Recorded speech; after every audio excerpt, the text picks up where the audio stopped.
Hello student, welcome back my YouTube channel. तो आज की वीडियो में हम आपको बताने जा रहे हैं कि सेल क्या होती है। सेल मतलब कोशिका जो होती है, जिससे कि हमारी पूरी की पूरी बॉडी बनी हुई होती है, उसको आज हम डिटेल से पढ़ने वाले हैं। तो देखिए कि सेल क्या होती है। इसको समझने से पहले आप इस चैनल को सब्सक्राइब कर लीजिएगा और बेल नोटिफिकेशन को ऑन कर लीजिए। तो देखिए क्या होती है सेल। सेल का मतलब हिंदी में कोशिका।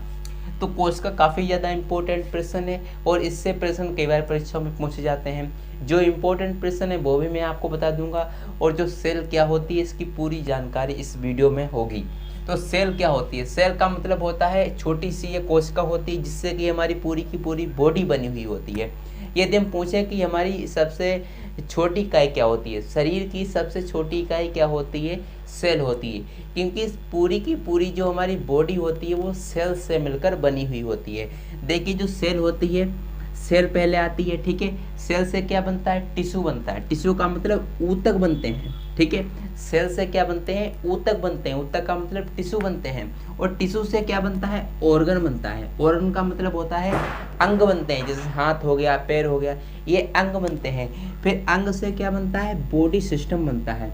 बॉडी सिस्टम का मतलब होता है जैसे हमारे जो प्रतिरक्षा तंत्र हो गया, ठीक है, और हमारा और भी जितने भी सिस्टम होते हैं, ठीक है, वो यहाँ पर बन जाते हैं।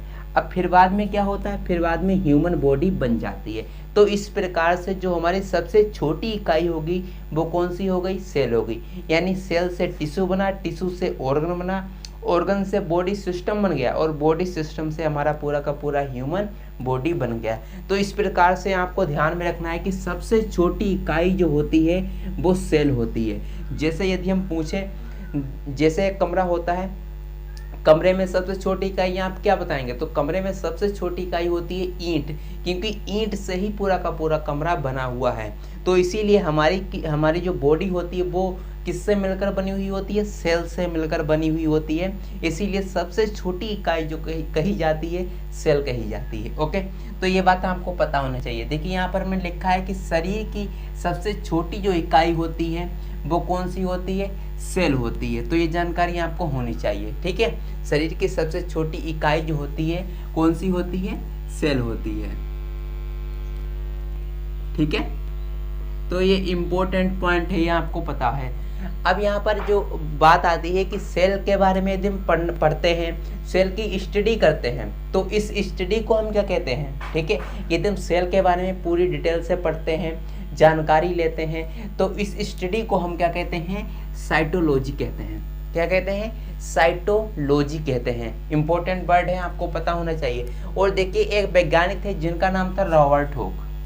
जो रॉबर्ट हुक एक वैज्ञानिक थे, इन्होंने 1665 ईस्वी में बोतल की कार्क यदि आपने नहीं देखी होगी तो देखिए मैं आपको एक डायग्राम दिखा दे रहा हूँ, वहाँ पर आप देख पा रहे होंगे कि जो बोतल की कार्क होती है बोतल के ऊपर लगी हुई होती है, ठीक है, ढक्कन की जगह पर वो बोतल की कार्क होती है, वो लगी हुई होती है, वो कि लकड़ी की बनी हुई होती है। ओके, लकड़ी की बनी हुई होती है। और इन वैज्ञानिक ने इस बोतल की कार्क को पतला किया और सूक्ष्मदर्शी के नीचे रखा, तो उन्हें किस प्रकार की संरचना दिखाई दी?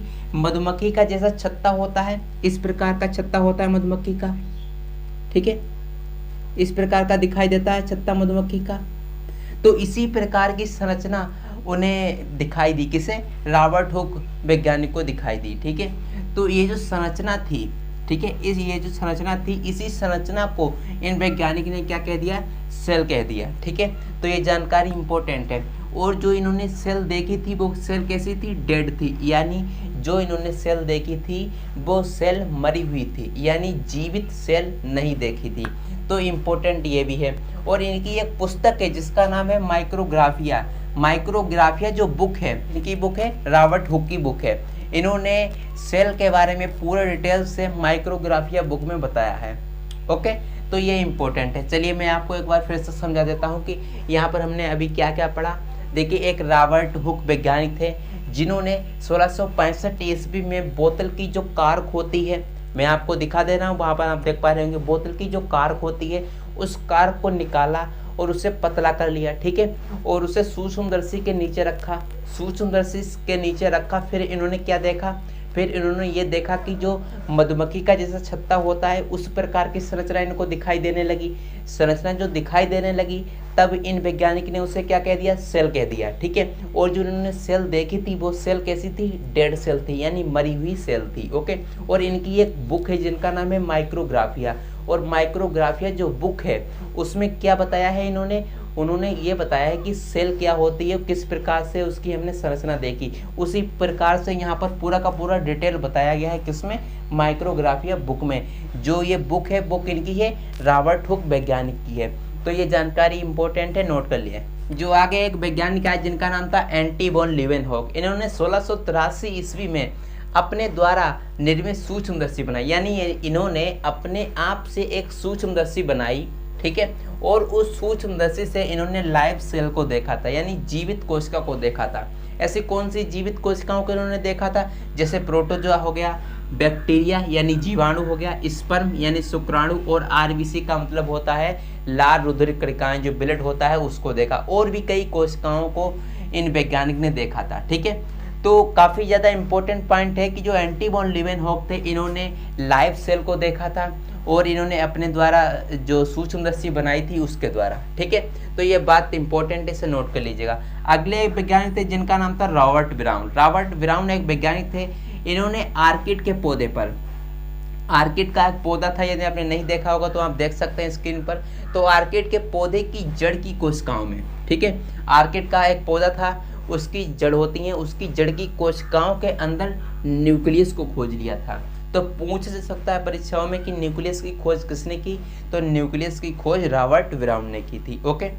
अब यहाँ पर इम्पोर्टेंट बात है, ये तो बात आपको क्लियर हो चुकी है। अब यहाँ पर हम आगे बताने वाले हैं कि जो सेल की थ्योरी थी वो किसने दी थी, सेल के बारे में और थोड़ा सा डिटेल से किस वैज्ञानिक ने बताया था।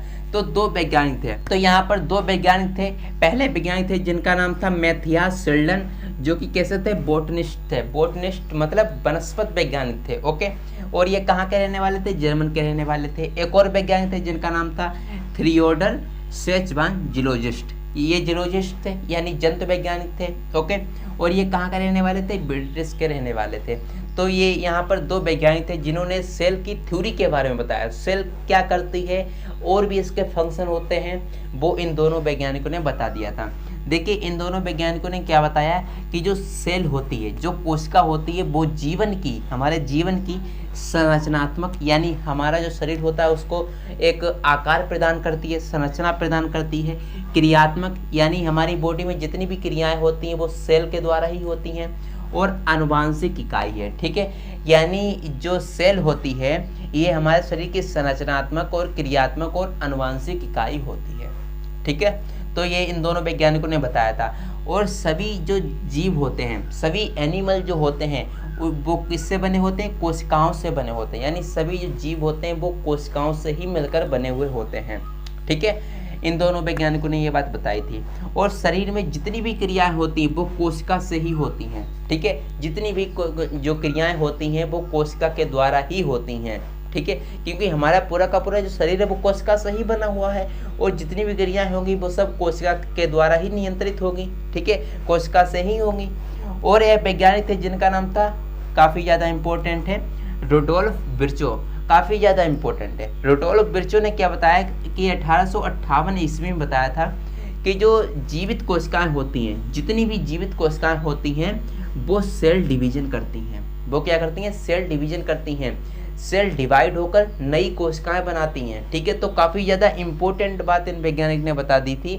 रुडोल्फ विर्चो ने कब बताई थी, 1858 में, कि जो जीवित कोशिकाएं होती हैं वो सेल डिवीजन करती हैं, कोशिका का विभाजन होता है, ठीक है, एक कोशिका से नई कोशिका बनती है। और यहाँ पर इन वैज्ञानिक ने बताया था, इन दो वैज्ञानिकों ने, कि जो नई कोशिका होती है वो पूर्ववर्ती कोशिका से बनती है, यानी जो पुरानी कोशिकाएं होती हैं उन्हीं से ही नई कोशिका का निर्माण होता है। नई कोशिका की उत्पत्ति नहीं होती है। यहाँ पर जो पुरानी कोशिकाएं होती हैं, जो पूर्ववर्ती कोशिकाएं होती हैं, जो पहले से कोशिकाएं होती हैं, वो जब उनका सेल डिवीजन होता है फिर जाकर नई कोशिकाएं बन जाती हैं। तो वही बात यहाँ पर इन दोनों वैज्ञानिकों ने बता दी। अब यहाँ पर अपवाद भी किसने बताए थे, यही दो वैज्ञानिकों ने बता दिए थे। अपवाद कौन कौन से, जैसे जो वायरस हो गया, जो विषाणु होता है, काफ़ी खतरनाक होता है, तो बात आपको पता है, जैसे कोरोना वायरस। और आरबीसी यानी लाल रुधिर कणिकाएं, जो ब्लड होता है, तो ये जो वायरस हो गया और आरबीसी हो गया, ये कोशिकाएं नहीं होती हैं, ये क्या है, इसका अपवाद है। ठीक है, ये जो विषाणु हो गया और आरबीसी हो गया, ये क्या होती हैं, कोशिकाएं नहीं होती हैं। और जो वायरस होता है, वायरस कैसा होता है, सजीव और निर्जीव के बीच की कड़ी होती है। यानी जब ये बॉडी के बाहर रहता है वायरस, तो ये क्या होता है, तो ये नॉन लिविंग होता है, यानी निर्जीव होता है। और जैसे ही हमारी बॉडी के अंदर एंटर कर जाता है, तो ये कैसा हो जाता है, लिविंग हो जाता है, यानी जीवित हो जाता है। ठीक है, तो इम्पोर्टेंट है, इसे नोट कर लें।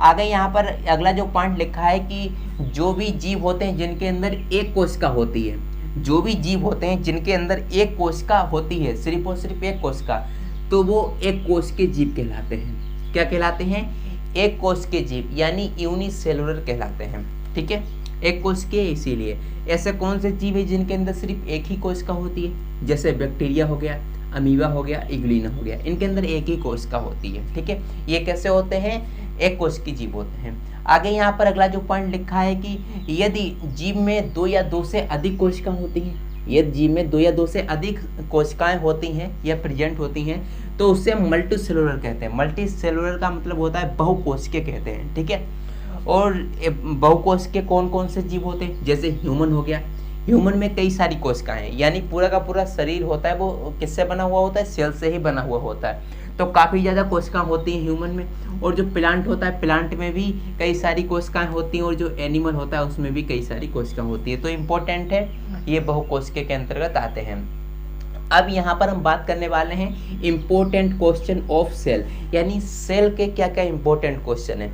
वैसे ये भी इम्पोर्टेंट क्वेश्चन है, इसको आपको नोट कर लेना है जरूर से जरूर। और ये वाले हम कुछ और इम्पोर्टेंट प्रश्न बता दे रहे हैं जो कि आपको एमसीक्यू में पूछे जा सकते हैं। ठीक है, तो सबसे छोटी यदि सेल आपसे पूछी जाए तो आप सबसे छोटी सेल बताएंगे माइकोप्लाज्मा को। ठीक है, सबसे छोटी सेल होती है। और सबसे बड़ी सेल पूछी जाए तो आप बताएंगे शुतुरमुर्ग का जो अंडा होता है वो सबसे बड़ी सेल कहलाता है। ठीक है, और जो मानव की सबसे छोटी सेल होती है, मानव की बात कर रहे हैं, मानव की सबसे छोटी सेल होती है स्पर्म, जो कि किसके अंदर होती है, मेल के अंदर होती है। और यहाँ पर अगला जो पॉइंट लिखा गया है, मानव की लंबी कोशिका कौन सी होती है, मानव की लंबी कोशिका को पूछा है। मानव की जो लंबी कोशिका होती है वो कौन सी होती है, न्यूरॉन्स होते हैं, जो मस्तिष्क के अंदर पाए जाते हैं। तो ये काफ़ी लंबी कोशिका होती है न्यूरॉन्स की। और मानव की जो बड़ी कोशिका पूछी जाए, यदि मानव की बड़ी कोशिका पूछी जाए तो आप क्या कहेंगे, तो मानव की जो बड़ी कोशिका होती है वो कौन सी होती है, अंडाणु होती है, जो कि किसके अंदर पाई जाती है, फीमेल के अंदर ये अंडाणु पाया जाता है। तो ये इंपॉर्टेंट है, इसको भी आप नोट कर लीजिएगा। तो आज की वीडियो में हमने आपको क्या बता दिया, सेल के बारे में बता दिया, पूरा डिटेल से बता दिया है सेल के बारे में। ये सेल का इंट्रोडक्शन होता है, यदि पूछा जाएगा परीक्षाओं में सेल के इंट्रोडक्शन में से कोई भी पार्ट, तो यहीं से आपको देखने को मिलेगा। आप इसका स्क्रीनशॉट ले सकते हैं। तो आई होप आप समझ पाएंगे किस प्रकार से सेल को याद करना है, क्या क्या पॉइंट्स जो हैं जो कि आपके लिए इम्पोर्टेंट है। इम्पोर्टेंट तो वैसे यहाँ पर हमने सारे के सारे इम्पोर्टेंट ही लिखे हैं, ज़्यादा फालतू का नहीं लिखा है। तो आपको ये याद कर लेना है अच्छी तरह से। तो समझ में आ गया है आपको, तो इस चैनल को सब्सक्राइब कर लीजिएगा और बेल नोटिफिकेशन को ऑन कर लीजिएगा। तो चलिए अब हम मिलते हैं अगली वीडियो में, जब तक के लिए जय हिंद जय भारत।